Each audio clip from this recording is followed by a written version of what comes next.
Welcome Jason Farrar.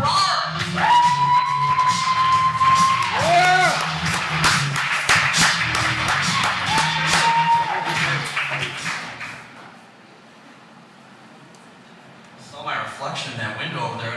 Is it bad that my first thought was who's the faggot with the glasses rushing the stage? Man. Ugh. But anyways, I went to go visit my family the other day and I brought my girlfriend over. And it was getting pretty late. It was like 4 p.m. I think, and my dad, he was in his pajamas already. He decided that it was rude and that he should put something else on. So he comes back from his room wearing a Snuggie like that was the better fucking option. And then the fucking day got worse too. I know, how can it, but it did. But anyways, we're ready for dinner and my girlfriend, she had to wash her hands before, she had to use the bathroom. So my dad said what might be the worst thing ever. He goes, "You gotta make some room in there, huh?" So at this point, I don't know if it's worse, the fact that my dad's assuming my girlfriend has to take a giant shit before dinner, or the fact that she answered yes to the question. Needless to say, that was the breakup dinner. But no, after we broke up, I was free bird. I was a free bird. And we went to the bar, and I was talking to girls that night, and maybe it was dumb girl night, because they were taking my pickup lines literally.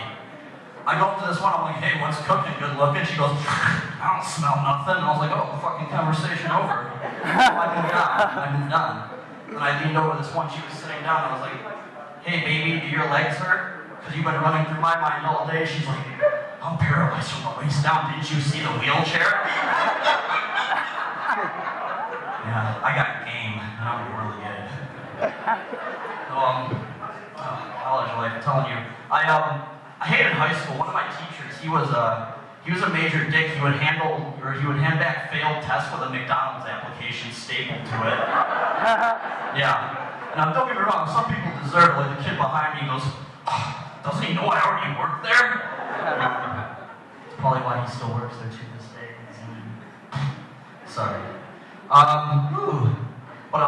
Something crazy happened to me the other night. I went to Olive Garden for dinner, and their motto clearly states, "Olive Garden, when you're here, your family." Yeah, then why did they charge me?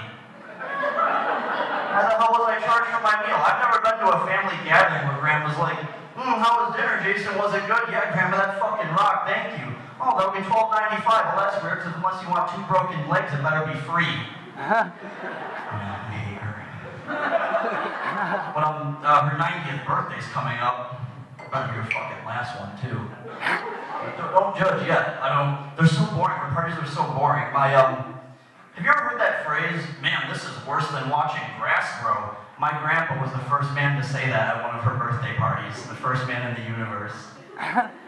That's actually the joke, but thank you. Thank you, guy. No, I live in a college apartment now, and it's pretty sweet. We have parties, but then, I don't know, do you guys ever have parties where there's always that guy that's it's like kicking the pong table and punching chicks in the head? Yeah, I don't know the clientele we invite over, but they're not good. But anyways, I pulled this guy aside. I'm like, "Hey, could you not punch girls in the head right now? You're making them feel awkward." He's like, "Alright, whatever, man," and he's still not listening to me.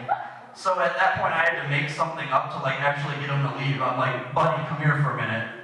I didn't want to bring this up here, but somebody said they seen you take a poop in the living room in the corner and then move the recliner in front of it. I don't know." He's like, "You're gonna have to leave now after that one." He's like, "Apparently that makes me the asshole, huh?" I'm like, "Yeah, you can't be pooping in the living room, moving cumbersome objects in front of it. It's not how we roll on the parties here." But I was outside the bar at Buffalo, partying in Buffalo the other night. But I was outside with a friend, and a homeless man approached us. So my friend, being the dick that he was, he's like, "You fucking deal with him." So, he left me with him, which was fine. But he starts telling me his life story, and I'm like, "Oh yeah, I'm from Fredonia." He's like, "Oh yeah, Fredonia, they have that bar there called the Caboose, and Bambi, the bartender, she wanted me to run away with her one time, but then my wife got cancer, so I couldn't." Then I said the most boneheaded response ever. I go, "Yeah, man, I hear ya." Like, what fucking grounds do I have saying, I hear ya? Without further ado, that was my time, I believe. I cut everything really quick, but it was good.